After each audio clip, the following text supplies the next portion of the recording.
many families came to pick up their stuff that they left in the classroom. Yeah, but they're devastated. I mean, everyone stepped in tears. Question for the chief, please. You were contacted, if I understand, at least 2 hours before the shooting, right? And you knew who the suspects were. You knew that they were carrying the phones. I guess I'm trying to understand, with all the technology, all the cameras, cell phone technology, why weren't they found and stopped before this happened?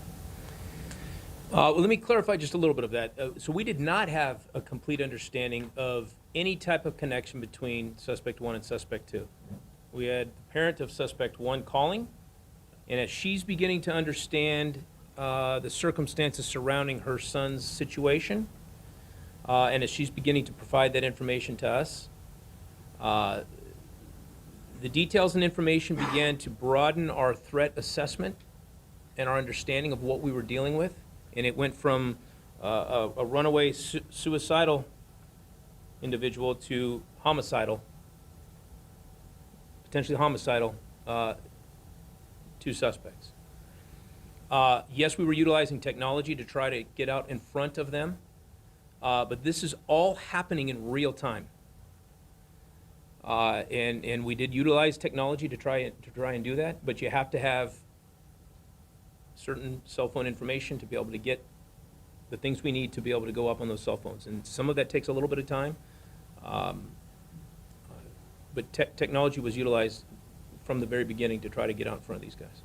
Yes, sir. So I've been to the center, and that usually doesn't open until about noon for the noon prayers.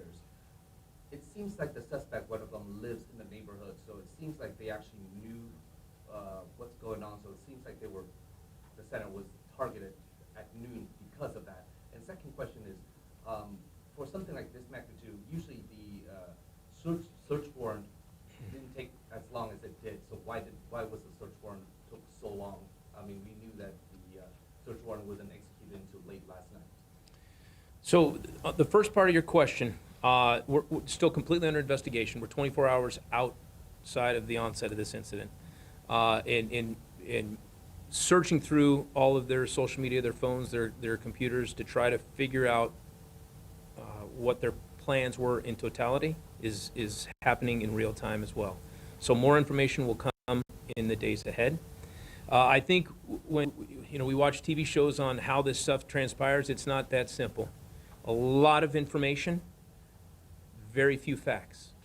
What goes into a search warrant has to be credible, verified information, making sure that we're filtering through rumors or assumptions or unknowns and getting to facts in the search warrant. So what we're presenting in front of a judge is going to be enough to get that approved. It takes time. And there was a lot of information, a lot of things coming together in real time in yesterday's event. And so I'm going to say, once we realize that we had no active threat, we can slow things down and do it right moving forward. You Yes, ma'am. can't say much specifically about the live stream, but did you learn anything specific in any social media posts that gave you an indication about their ideologies? All of that's going to be continuing to develop as we further this investigation. Yes, sir. Can you comment on how unique this situation is, Muslim on Muslim crime? Have you ever had any suspicions of something like this happening, or I haven't heard of it. It was covered up. Explain. Tell me more. What? I don't understand your question. Yeah, I mean, it's 2 young kids who are Muslim. Yes. I have no understanding of what their religious beliefs are. No, I don't. I'm not sure. Do you know for these kids, religious origin is? At this point, it is unclear. So the mother that called is not Muslim either? I have no information as to the faith or belief pattern of our suspects in this case or their family members. But again, that part of the investigation is still underway. Yes, ma'am. We heard from several community members that they have long-standing concerns about threats to the security at the mosque. And I want to know if there were any threats or incidents in recent weeks and what you can tell us about that part of the investigation. Specifically, none that I'm aware of. Obviously, in today's world, we take the protection of all of our religious facilities, all of our mass gathering locations, all of the vulnerabilities that come with a free society very seriously. We have to, navigate a very narrow path of following our Constitution. I think one of the important takeaways from this moment is this didn't just happen overnight. It is important for people that want to feel that they can do something to reiterate the importance of, if you see something, if you know something, then please come forward and say something. We have tips and lead lines that you can remain totally anonymous. I think there is, that can't be overstated. We're going to To do your one more point- question, guys. To your point about learning from this, now that you've undergone many of these interviews, were there any red flags that you can speak to now, whether it's from the suspects' families or the schools? For example, we know one of the suspects was taking classes online rather than in person now. Was that the result of disciplinary action, behavioral concerns, anything that you can share at this point about red flags for people to learn from? So I'm going to go back to, this is still under investigation, and I think more clarity as to what led up to this will make more sense in the future.